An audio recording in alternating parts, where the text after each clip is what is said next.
Hi there, Lindsay here, the Frugal Crafter. Today we're going to make a purple and bluish Christmas card. You could also use this for a Happy New Year's card if you don't celebrate Christmas. It's going to be winter themed and we're going to use up a lot of supplies from our stash. This is an old stencil. I love this Snowflake stencil. It was one of the Delta Stencil Mania stencils and I think I got it about 20 years ago. You might still be able to get it, or you could definitely find something similar. I'm using some acrylic mousse, which is kind of like a texture paste. It's a new to me product that came in a subscription box and I thought it'd be fun to give it a try. So what you do is you just scrape it over your stencil just like you would any other texture paste. You could also make your own texture paste by taking latex caulking and tinting it with a color acrylic paint that you want, or using any commercially made paste. You can see I cut my cardstock into circles before doing that and just set it behind the stencil opening I wanted to use. Now while the paste is still wet, I sprinkled on some silver glitter to give it a little bit of sparkle and add to the festive feeling of this card. I just love I love glitter. I love having that little bit of sparkle. Now you're going to have leftover paste on your spreading tool, and you can use an old gift card for that if you don't have a special scraper for it. So just keep scraping it off the tool and putting it back on your stencil until it's all used up. Now this is an old product called an embosslet. It's basically a little snowflake die cut that also embosses a snowflake, but you could use whatever you want. You could use any sort of snowflake die cut, either done with a regular machine or an electronic die cutter, or you could use some other sort of cutout. You can buy die cuts or buy little shapes that you can also ink up.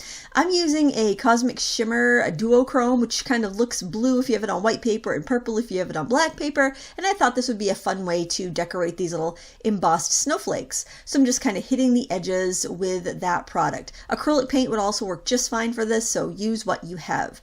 And I went ahead and cut out enough so that I would have one for each of my cards. Now that's the paper that I was going to match here with all of my card bases and embellishments and whatnot. I bought a couple sheets of that snowflake paper because I thought it would be really fun on some cards, and I cut each 12 by 12 sheet into 6 4-inch by 6-inch pieces. So I'm going to be making 12 cards here.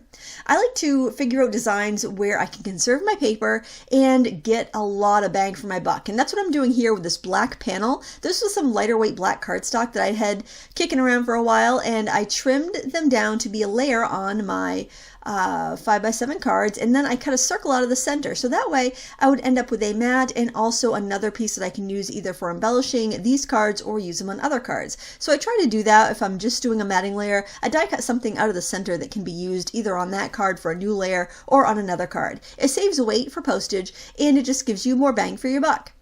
Now I'm using this silver gilding polish. You could also use silver acrylic paint or a silver ink pad, and I'm just going over the raised edges. You could see I used kind of like a, looks like kind of like buttons and doily type embossing folder on the round pieces, and I used a Christmas embossing folder on the flat black pieces, the rectangles I should say.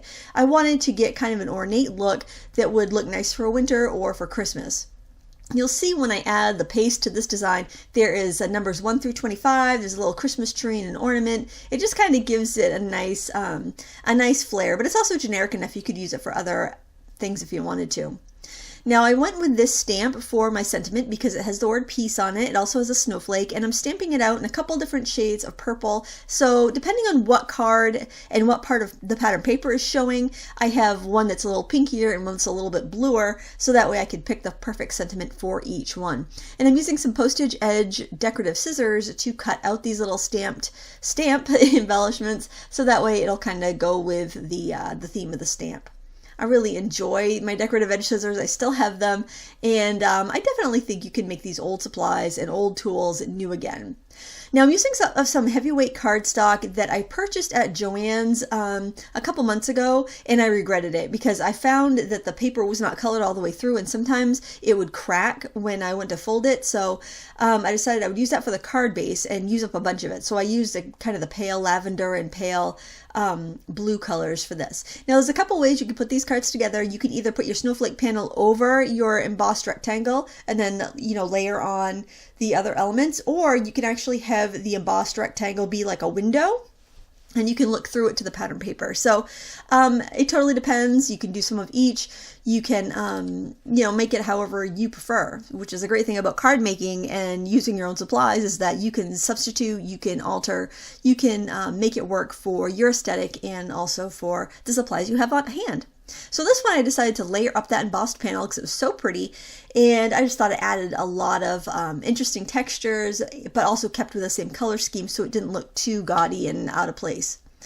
I didn't want any eyelets or anything to show on the inside of the card, so what I did was I used a eyelet to attach the snowflake charm that I made right onto that panel before adhering it down. It's not a big deal if you do have an eyelet or a brad poking through to the center of your card, but if I can plan ahead and avoid it, I try to. I just think it looks a little bit neater. And then I'm just adhering that down to my card and letting the snowflake overlap the organza ribbon. Organza ribbon is wonderful because it's translucent and you can see through, and it just kind of lets you show off all the different layers that you have going on. And then I added one of the paste dimensional snowflakes as an accent, and I thought that the postage stamp with peace on it was just a little too white, so I went ahead and colored the border in with like a really pale purple marker, or pale lavender, just to give it a little bit more body. This is pretty much a monochrome card, so I decided to go with some monochrome embellishments. I just went with some really pale pinky lavender colors and accented it that way. I think it's great to use up some of those leftover supplies, use up things that maybe you bought too much of, and make your Christmas cards with that, because it feels good to use up supplies. Now you can see on this one, I decided to pretty much use all the same supplies, but this is the other way I told you could put it together. You could put it together with the rectangle panel on top, so it's like a window, and you can look through to the snowflakes. I like to put my ribbon on the panel rather than wrapping around the whole card, just for neatness. But you could do it the other way if you prefer. You could wrap it around after it's closed. But just like with the eyelets, I like to do all that on the front panel if I have one, and keep the inside of the card neat and tidy. And that's pretty much all there is to it. I'm embellishing it just like I did the other one with the postage stamp, the textured snowflake, and some rhinestones. And it's simple, it's sparkly, and I think it's really pretty. So I hope you give something like this a try in your next holiday card making project. Thank you so much for watching, and please give me a thumbs up before you go. Thanks for watching. Until next time, happy crafting!